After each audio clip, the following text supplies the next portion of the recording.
Hey there everyone, it's Zephyr Burst here with another video finally. Here to show you just a couple changes to the game and all that. So first up here is Yoshi is now free. Still shows the internet's there, I'll probably take that out soon.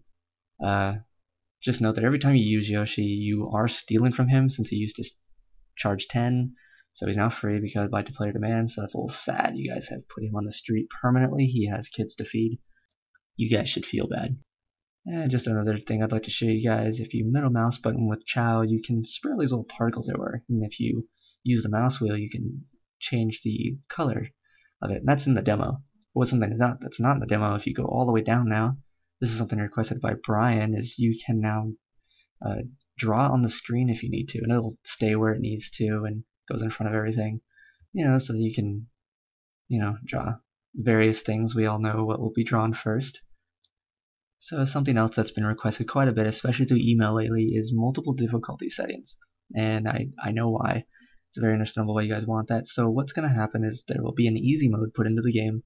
Nothing too fancy, probably just half damage to the player.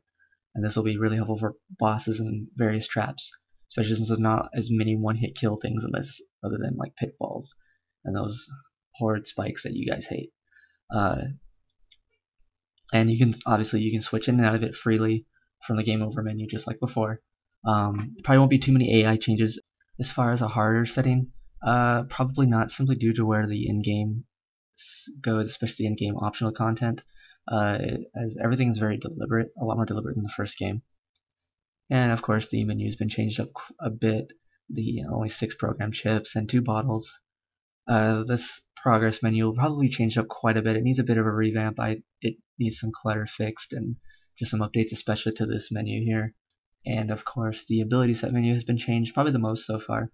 Now you can see the EXP count under the bar, so you guys have kind of like a better indication of what's going on there. And the level cap has been increased from 5 to 10 on the abilities. You just get half the power gain from each one.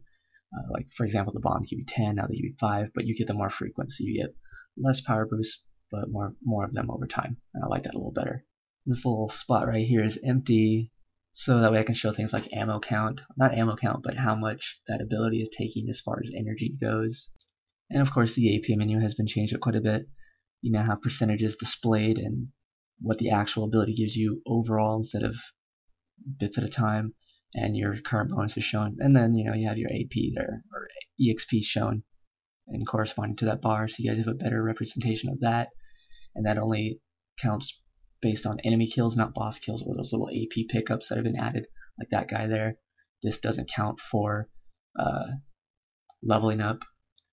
And then of course records, options, and the save menu have been unchanged. A couple new options in there added in, but and then the save menu might have confirmation on these, and that's about it.